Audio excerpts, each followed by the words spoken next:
And pig's feet, or trotters, are sometimes pickled for a tangy snack.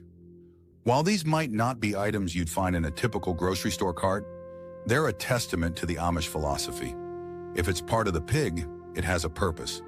This approach to pork preservation isn't just practical, it's a lifestyle. The Amish see every cut, every scrap, and even the bones as opportunities.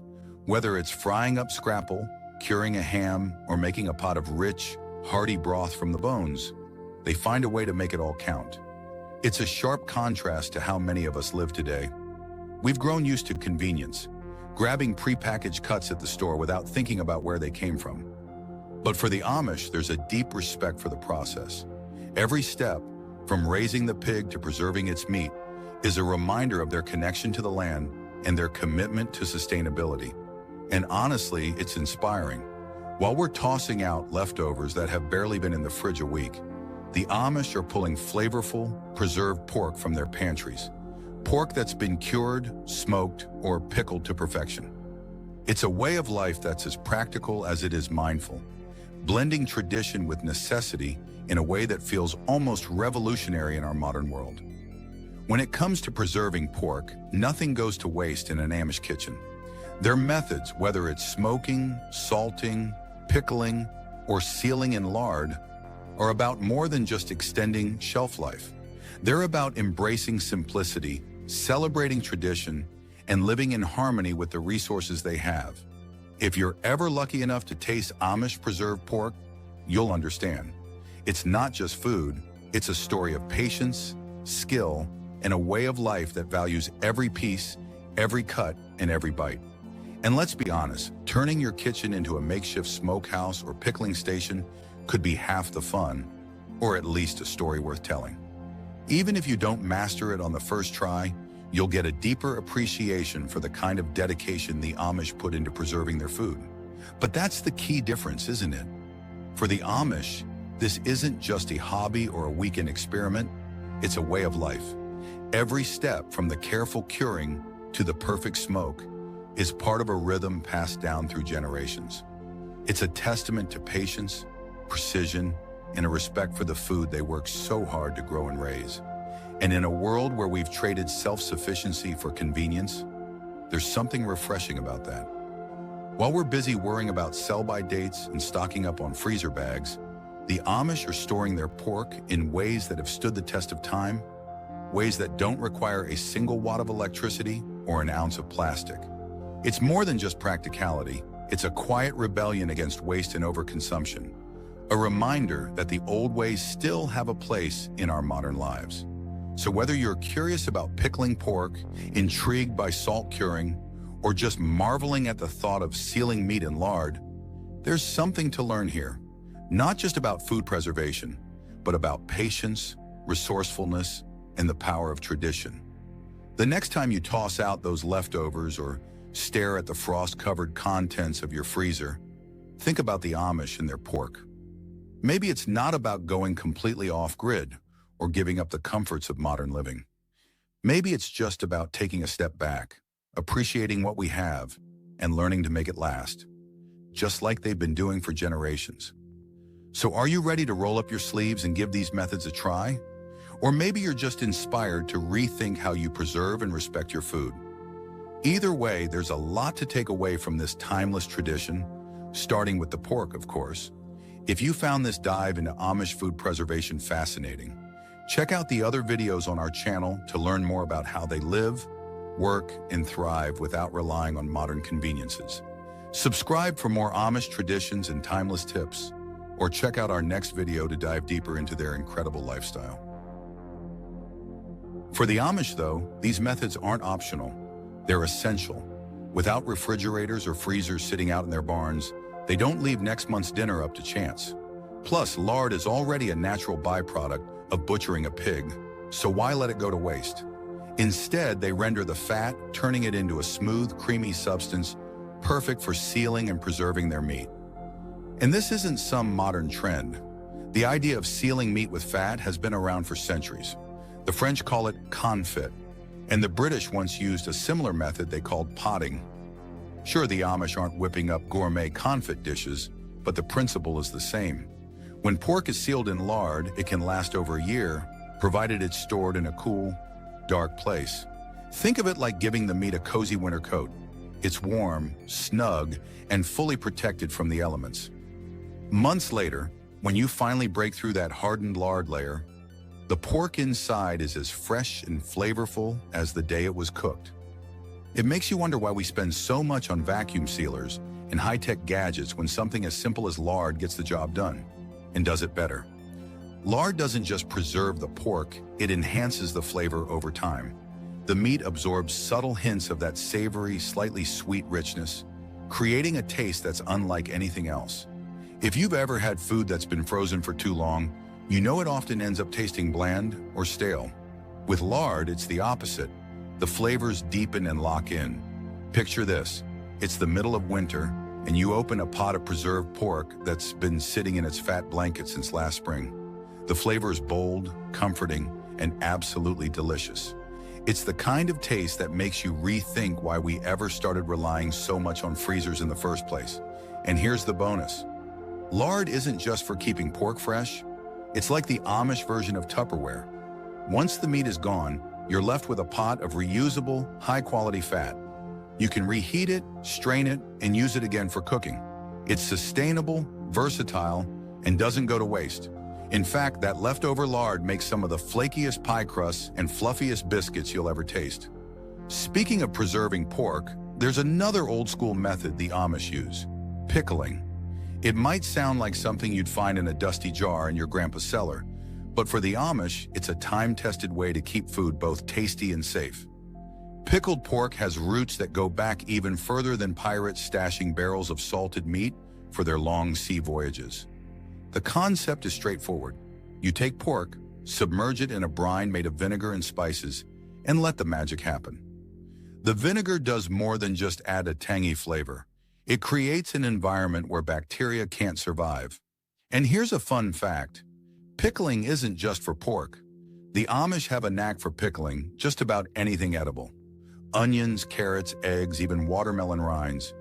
It's all fair game. If you've never tried pickled watermelon rind, don't knock it until you do. It's surprisingly good. For pork, the pickling process works much the same. The meat is soaked in vinegar with a mix of spices that not only preserves it but transforms it. The result is meat that's flavorful, tender, and uniquely tangy. If you're imagining something overpoweringly sour, think again. When done right, pickled pork is surprisingly balanced. A blend of savory, tangy, and just a hint of sweetness. It's more than just a way to preserve food. It's a way to reinvent it. Pickling transforms simple cuts of pork into something new, something that's as delicious as it is practical. And best of all, properly pickled pork can last for months, making it a smart, reliable choice for families who need their food to go the extra mile. Twice before trying them, the Amish see it differently. To them, every part of the pig tells a story of resourcefulness and gratitude. It's not just about filling plates, it's about honoring the effort it took to raise the animal and the natural world that provided it. Let's take scrapple as an example. This dish might not win any beauty contests, but it's a breakfast staple in Amish households. Scrapple is made by simmering pork scraps with cornmeal and spices until it forms a loaf that can be sliced and fried. The result? A crispy, golden slice of comfort food that turns what some might call leftovers into a morning favorite. And then there's head cheese. Despite the name, it's not cheese at all. It's a savory jelly made from boiling down the head of a pig to extract every last bit of flavor. Once it sets, it becomes a cold cut that's rich, hearty, and packed with tradition. Sure, it might sound unusual to us, but for the Amish, it's just another way to ensure nothing is wasted. Even the organs have a place on the Amish table. Liver is often turned into liverwurst, a spreadable sausage that's surprisingly tasty. When it comes to preserving pork, the Amish have methods that make our obsession with fridges seem almost silly. Think about it. We're here fretting over whether yesterday's leftovers are still good, while they're preserving entire pigs without a single outlet or power cord. It's a fascinating example of their practical, self-sufficient lifestyle, one that thrives without modern conveniences. No electricity, No high-tech gadgets, just techniques passed down through generations. And the results? They've kept entire communities well-fed through the harshest winters, all while being eco-friendly.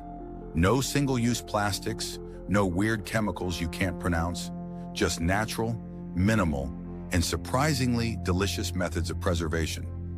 Take smoking meat, for example. The Amish have turned this into an art form. No electric smokers, no fancy equipment, just wood, smoke, and pure expertise. If you've ever tried smoking meat in your backyard, you know it's not as easy as it looks. You might even end up with something that's more like a burnt brick than dinner. But for the Amish, it's second nature. Their smoking process doesn't just make the pork tasty, it keeps it edible for months. No refrigeration, no preservatives, just the magic of smoke. Picture this, a small smokehouse near their home, with cuts of pork hanging inside, soaking up smoky flavors for days, sometimes even weeks.